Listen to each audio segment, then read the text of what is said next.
कार्यक्रम को आगे बढ़ाते हुए बहुजन समाज पार्टी प्रदेश अध्यक्ष परम श्रद्धेय परमादरणीय माननीय विश्वनाथ पाल साहब से मैं चाहूंगा तो आए बाबा साहब माननीय कांसी राम साहब के चित्र पर पुष्प अर्पित करें। साथ ही साथ मंडल जोन इंचार्ज परम श्रद्धेय परमादरणीय माननीय चतई राम साहब, परम श्रद्धेय परमादरणीय माननीय अश्विनी कुमार जी, परम श्रद्धेय परमादरणीय माननीय रामविलास भास्कर साहब और नामों की माफी चाहते हुए धनई पटेल साहब, सभी लोग आए हुए हैं। सभी लोगों से मैं चाहूंगा कि वारी वारी से आकर के महापुरुषों के चित्रों को समर्पित करें। इधर भी है।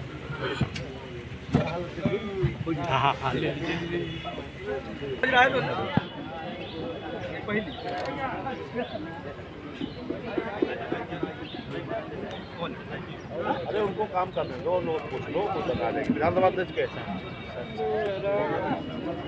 ये है सर।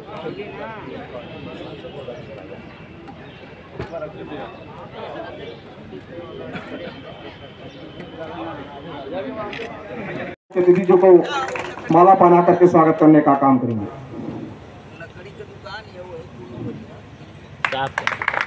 और बहुत ही सम्मानित जिला पंचायत सदस्य जो बहुजन समाज पार्टी आजमगढ़ के जिला सचिव आदरणीय रामवृक्ष गौतम साहब से चाहूंगा कि वो भी आए। साथ ही साथ पूर्व बिहार प्रदेश प्रभारी जिला सचिव आदरणीय रामविलास भास्कर, साथ ही साथ रमाकांत चौहान जी और इस विधानसभा के सम्मानित विधानसभा अध्यक्ष बड़े भाई आदरणीय सीपी विमल जी।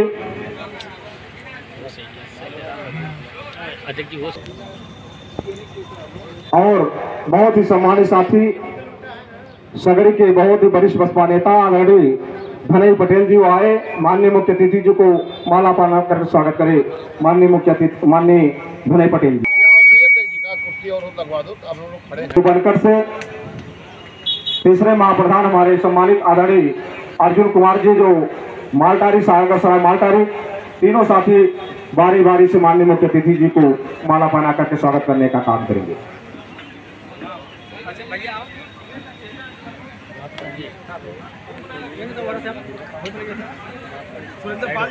सुरेंद्र पाल जी, दुर्गा पाल जी, देखिए भैया, देखिए भैया, देखिए भैया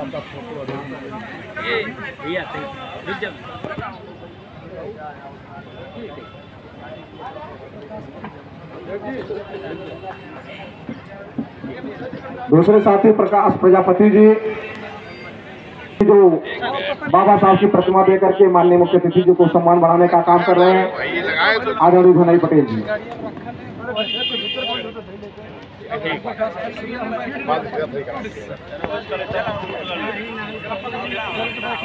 बहुत ही सम्मानित साथी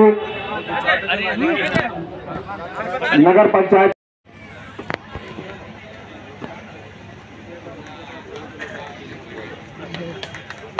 हम लोगों के जिला के शानदार जिला और अजमतगढ़ नगर पंचायत से मजबूत तैयारी करते हुए हमारे सम्मानित साथी भाई अजय साहनी जी से भी निवेदन है कि आप भी आए। माननीय मुख्य अतिथि जी को माला पहना के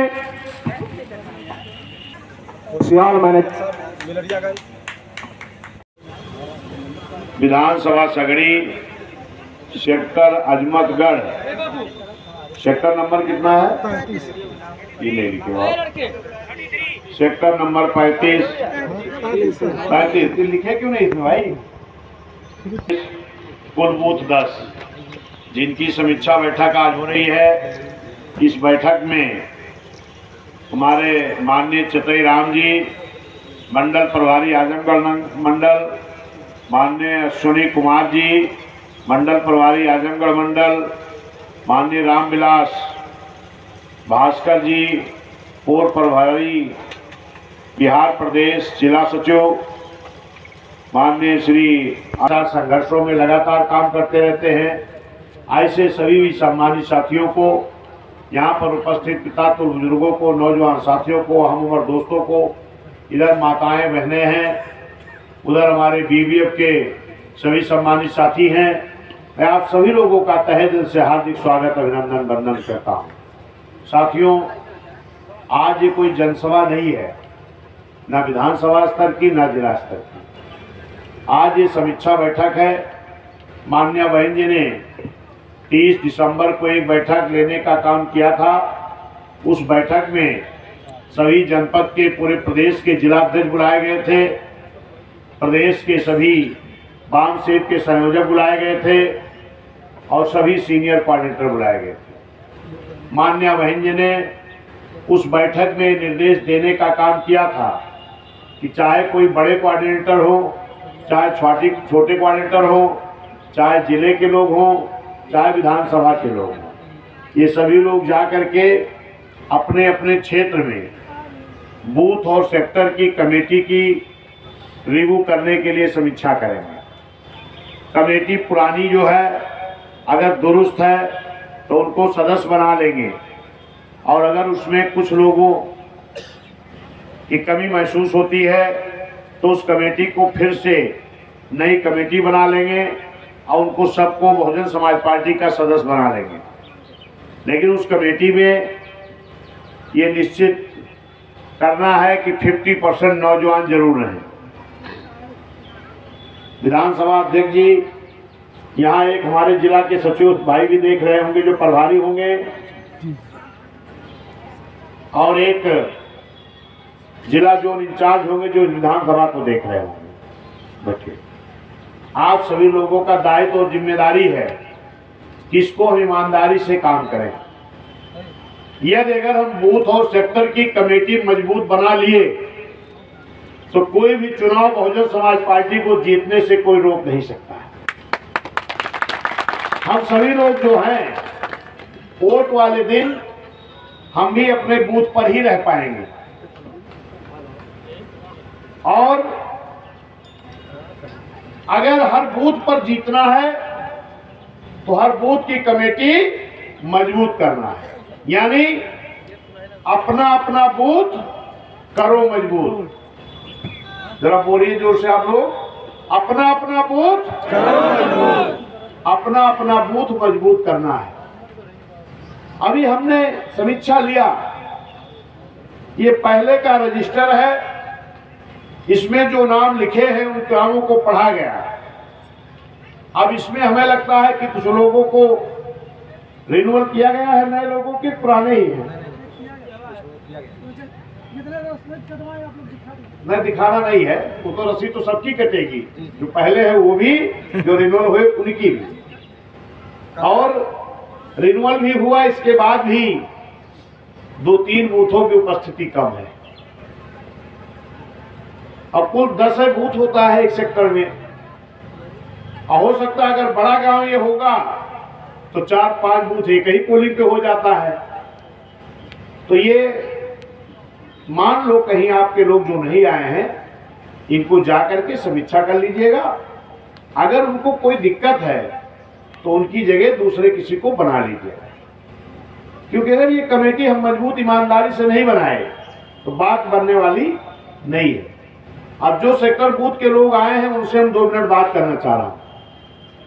मेरे सम्मानित साथियों, आपका काम क्या है? आपका काम यह है कि आपके बूथ पर 800, 900, 1000, 1200 वोट होगा एक बूथ पर।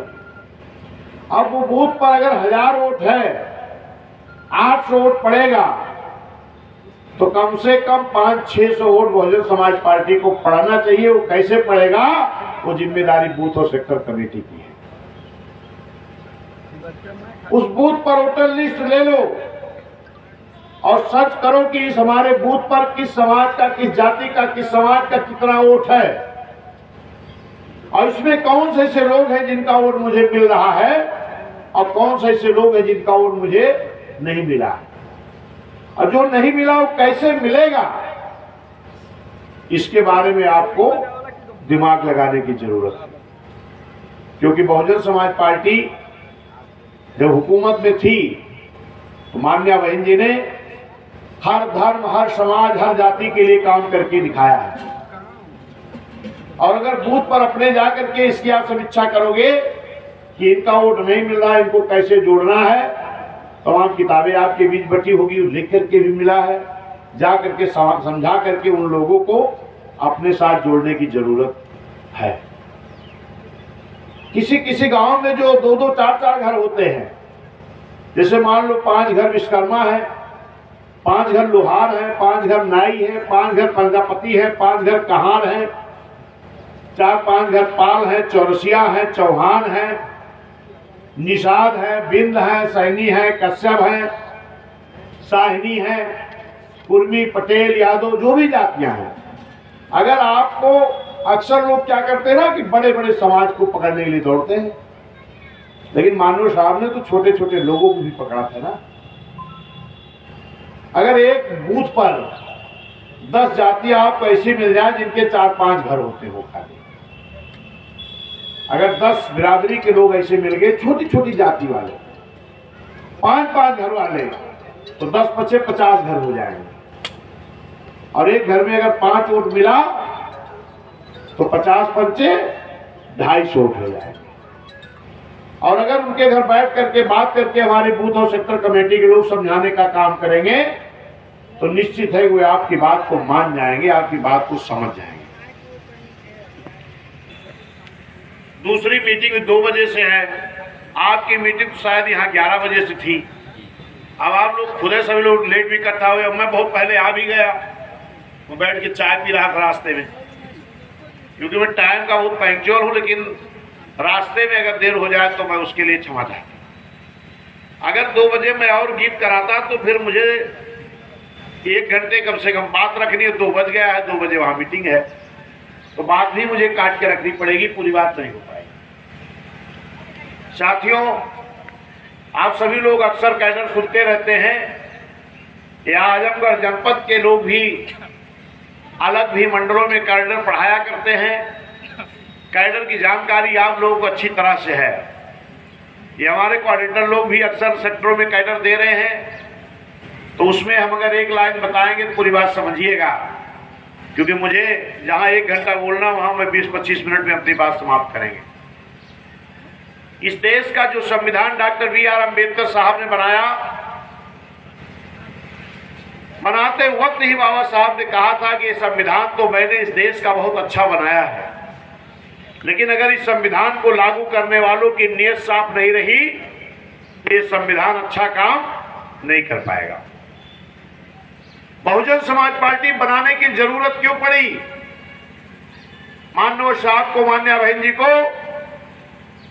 क्योंकि तमाम ऐसी आर्टिकल है, धाराएं हैं जो संविधान में व्यवस्था तो है, लेकिन इस देश के हुकूमतकर्ताओं ने लागू नहीं किया।